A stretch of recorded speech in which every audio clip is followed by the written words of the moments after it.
The fatal mistake of the ether. Origin.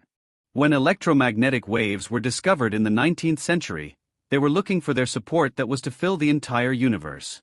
At the time, we thought the stars were fixed, so we placed this support in their frame of reference, which includes the sun.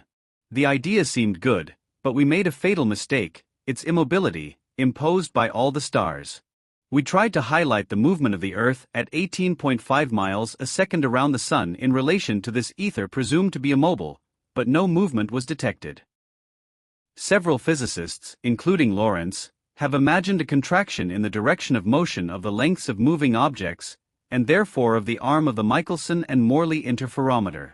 Einstein asked himself the same question, but believed, like Galileo, that an object in relative motion could not contract.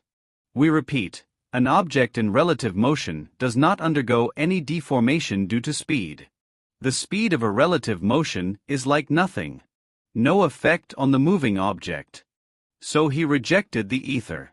He explained that because the light is at the same speed in both frames of reference, the observer's speed must be tracking the moving object at v speed. And the positions measured at different times are therefore out of sync. We will get straight to the point. The reality is that nothing can be stationary in a gravitational field. By placing the ether in the frame of reference of the sun, the ether could only fall into free fall. Einstein in 1907 made free fall a relative movement. In 1920, for many reasons, Einstein restored the ether and forbade it to remain still. For the speed of light to be the same in all reference frames, the ether would have to accompany all reference frames simultaneously. And it was obviously impossible.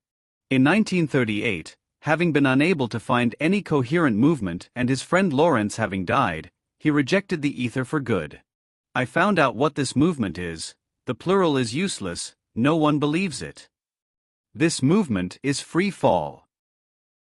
It was again Galileo who triumphed, since it was he who discovered that all bodies in free fall at the same speed as Galileo regardless of their mass. The ether is composed of corpuscles in free fall that accompany all celestial bodies in free fall. Newton explains free fall. It is the tangential speed of the object that causes it to crash, stabilize, or break free. We will leave it at that for today. There is something to think about. Restoring the ether is not easy in the current context. We have to give time to time. We have mentioned Newton's corpuscles and pay tribute to him. They are not light but the support of light waves. Free fall involves a mass, too small to be currently detected. We will propose experiments to verify whether the ether really accompanies the celestial bodies.